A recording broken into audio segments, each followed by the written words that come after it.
बढ़ा कि आज हमारे कुछ मित्रों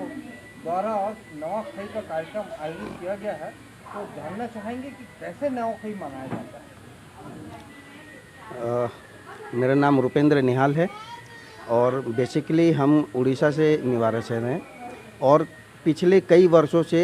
यहाँ तक कि आज़ादी के पहले के वर्षों से भी हम यहाँ रायपुर में निवासरत हैं। और जो हमारा पारंपरिक त्यौहार है जिसको हम लोग नुआखाई बोलते हैं, ये त्यौहार एक ऐसा त्यौहार है जो हमारे जो पश्चिम उड़ीसा के लोग हैं, हम भी उसी क्षेत्र के हैं। पश्चिम उड़ीसा में जो नवाखाई का जो त्यौहार है, हमारी जो पहली जो फसल आती है उस फसल का हमारे तरफ से पहली जो फसल आती है उसको दूध चावल और हमारे जो भी पूजा के जो सामग्री है उसको ले जाकर पहली पूजा की जाती है और पहली फसल को कटिंग करके घर के जो हमारे पितृदेव हैं और देवी देवता हैं उनको अर्पित किया जाता है। और यहाँ तक कि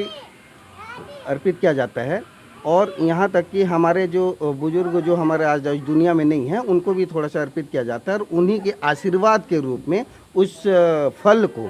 चिवड़ा के रूप में कूटकर प्रसाद के रूप में ग्रहण किया जाता है। यही हमारा एक्चुअली में पारंपरिक नवाखाई है जो हमारे उड़ीसा पश्चिम उड़ीसा में जो कई वर्षों से चला आ रहा था, क्योंकि हम अब राजधानी में हम यहाँ पर गुजर बसर करने आ चुके हैं और यहीं पर हम कई वर्षों से रह रहे हैं। तो उस पारंपरिक को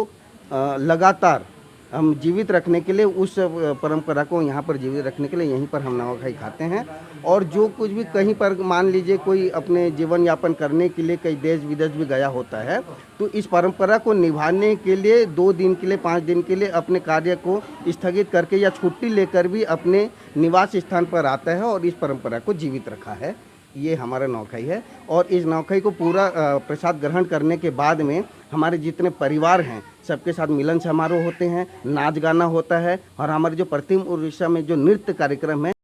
दौर बदलता है, मौसम बदलते हैं, लोगों की विचारधारा बदलती है। ऐसे ही त्यौहार मनाने का एक तरीका भी धीरे धीरे बदलता जा रहा है, क्योंकि हम पहले पश्चिम उड़ीसा में रहते थे तो वहाँ के पारंपरिक तरीके से निभाया करते थे और क्योंकि अब छत्तीसगढ़ में रह रहे हैं और पिछले कई वर्षों से रह रहे हैं तो यहाँ के भी कुछ पारंपरिक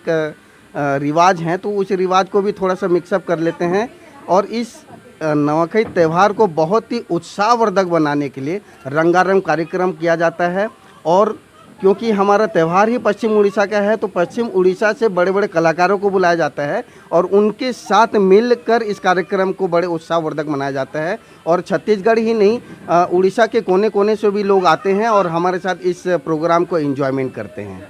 जी।